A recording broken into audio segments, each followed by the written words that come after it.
আমরা যখন ভর্তুকিতে এত বেশি খরচ করে ফেলি, সরকারের কিন্তু আরো অনেক উন্নয়ন প্রকল্প আছে এবং সামাজিক নিরাপত্তার প্রকল্প আছে। আমরা স্বাস্থ্যের ক্ষেত্রে বড় ব্যয় করতে চাই, শিক্ষায় চাই এবং সোশ্যাল সেফটিতে আপনারা ফার্মার্স কার্ডের কথা জানেন, আপনারা ফ্যামিলি কার্ডের কথা জানেন। সো ওগুলোর ব্যয় সংস্থানও তো আসলে আমাদেরকে করতে হবে। আমি এটা আপনার সাথে যোগ করি, যদি কিছু মূল্য বাড়েও এটা উচিত হবে না, সরকারের বাণিজ্য মন্ত্রণালয় এই ব্যাপারে সতর্ক থাকবে। কিন্তু একই সাথে আমি এই কথাটা বলতে চাই, সেটা হচ্ছে যদি কারো উপরে চাপ পড়ে, ওই ভালনারেবল গ্রুপটাকে কিন্তু আমরা রক্ষা করছি। আমরা বিদ্যুতের দাম তাদের জন্য বাড়াইনি, আমরা তাদের জন্য জ্বালানির দাম বাড়াইনি, এবং তারা আবার সরকারের কাছ থেকে অনেকেই ভাতা পেতে শুরু করবেন। এই বাজেটে একটা বড় পার্সেন্টেজের মানুষ ফ্যামিলি কার্ড পেয়ে যাবেন। সুতরাং তাদের ওই চাপ, একই সাথে অন্যান্য যেসব সেফটি আছে আমাদের, টিসিবির যেসব প্রকল্প ছিল বা অন্যান্য যেসব সেফটি নেটের প্রকল্প ছিল সেগুলো বলবৎ থাকছে। সুতরাং এইটা আশা করি খুব বড় ইম্প্যাক্ট ফেলবে না। আমি একই সাথে আপনি আবারও বলছি, এর মানে এই না যে বাজারে যে অন্যায্যভাবে অন্যায়ভাবে মূল্য বৃদ্ধি হয় সেটা নিয়ে সরকার কাজ করবে না। সরকার নিশ্চয়ই কাজ করবে। বিইআরসি তো একটা কোয়াজি জুডিশিয়াল প্রতিষ্ঠান, ওইটা সরকার না, ওইটা একটা স্বাধীন প্রতিষ্ঠান, সে তার মতো করে কাজটা করে।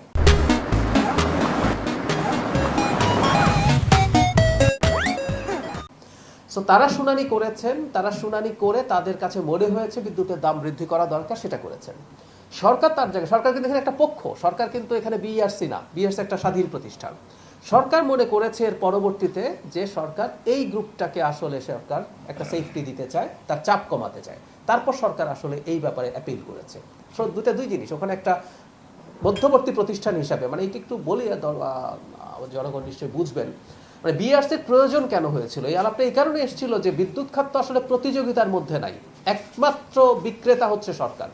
যদি এমন হতো যে বিদ্যুৎ খাতে আরো অনেক বেসরকারি বিক্রেতা আছে, তখন একটা কম্পিটিশনের প্রশ্ন ছিল। এখন সরকার যখন একা বিক্রেতা এবং আমরা বাধ্য সরকারের কাছ থেকে বিদ্যুৎ কিনতে, সেই কারণে এই কমিশনটা তৈরি হয়েছে, যাতে আমি সরকার যখন বিদ্যুতের মূল্য বৃদ্ধি করতে যায় অ্যাটলিস্ট একটা হিয়ারিং যাতে হয়। সো সেটা তার কাজ সে করেছেন, সরকার তার কাজ করেছে।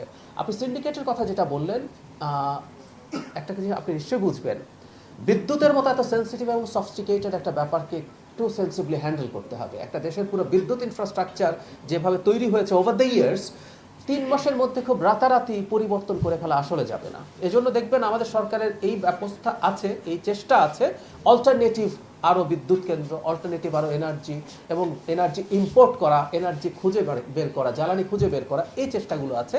এবং এটা একটু সময় দিয়েই করতে হবে, কারণ এটার কস্টটা যদি আপনি চিন্তা করেন যে খুব ড্রাস্টিক কোনো স্টেপ নেওয়ার জন্য যদি বিদ্যুৎ সিস্টেমে খুব সিরিয়াস ডিজাস্টার তৈরি হয়ে যায়, সেটার ইকোনমিক এবং সোশ্যাল ইম্প্যাক্ট অনেক বেশি হবে।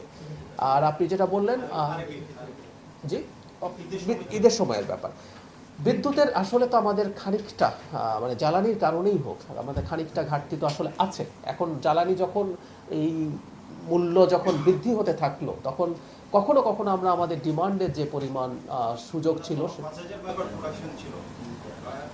কম ছিল, মানে চাহিদা এদিকে দেখাচ্ছে নাই, কিন্তু এদিকে লোডশেডিং হচ্ছে 10-12 ঘন্টা ধরে। Very interesting. আচ্ছা, এটা আমরা খোঁজ নেব। আপনি যেটা বললেন শুরুতে, ইনফ্যাক্ট বিদ্যুৎ বিভাগের কেউ থাকলে তারা বেটার জবাব দিতে পারলেন। আমি এটা নোট করছি, আমরা এটা কেন হয়েছে আমরা নিশ্চয়ই সেটা দেখার চেষ্টা করব। মাননীয় উপদেষ্টা, আমার একটা বক্তব্য আছে, একটু আপনাকে প্রশ্ন থাকে। জি, প্রশ্ন যেটা হচ্ছে যে আরইবির 88টি পল্লী বিদ্যুৎ সমিতি, পল্লী বিদ্যুৎ বোর্ডের আওতাধীন 88টি পল্লী বিদ্যুৎ সমিতি, আর গ্রাহক সংখ্যা 3.5 কোটির উপরে, এবং এটা একটা জেনারেশন প্রতিষ্ঠান আছে আরপিসিএল। আপনার জ্ঞাতার্থে বলছি মাননীয় উপদেষ্টা, আরপিসিএল 1994 সালে প্রতিষ্ঠা, 210 মেগাওয়াট, ম্যাডাম খালেদা জিয়ার সরকারের সময় সেটা সম্ভবত। তার পাশে কিন্তু 360 মেগাওয়াট অব্যবস্থাপনার কারণে এখনো এটা কিন্তু জেনারেশন আসতে পারেনি, অব্যবস্থাপনার কারণে। পাশাপাশি এটার সাথে আরএনপিএল পর্তুগালি 1320 মেগাওয়াট তাপবিদ্যুৎ কেন্দ্র, যেটা হচ্ছে 2টা ইউনিট 660 মেগাওয়াট করে, যেটা অব্যবস্থাপনার কারণে এই সরকারের সুদৃষ্টি। আমি এই জন্য বলছি, এ সম্পর্কে আমার ধারণা আছে, এই বিষয়টা একটু দেখবেন। এবং 75 পর্যন্ত আমরা বাড়াচ্ছি না, কিন্তু যারা ফ্যাক্টরি, যারা বিদ্যুৎ দিয়ে বিভিন্ন কিছু উৎপাদন করেন, বেশি ব্যবহার করেন, দ্যাটস ফর শিওর। এজন্য এই কথাটা বলেছি, মূল্যবৃদ্ধির একটা প্রবণতা তো আছেই। সেই কারণেই আমরা, উনি প্রাথমিকভাবে ডিরেক্টলি এফেক্টেড হলেন না। একই সাথে যেটা বলছে, ভালনারেবল মানুষদের জন্য আমাদের ওই জন্য সোশ্যাল সেফটির প্রোগ্রামগুলো আছে।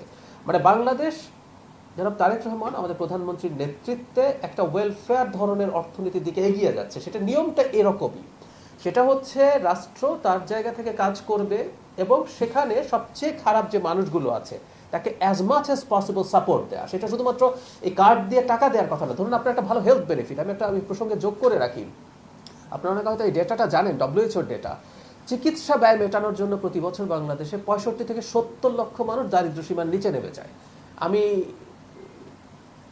যেহেতু ডাক্তার প্র্যাকটিস না করলেও আমি আমার চোখের সামনে দেখেছি মাঝারি মানের একটা অসুস্থতার জন্য আপনি ওষুধ যদি কেনেন, এমনকি সরকারি হসপিটালেও যদি ভর্তি হন, টাকা ধার কর্য করে এমন পরিস্থিতি হয় পরে কয়েক মাস বা বছর যাবৎ দেখা যায় তিনি ঠিকমতো খেতে পারছেন না।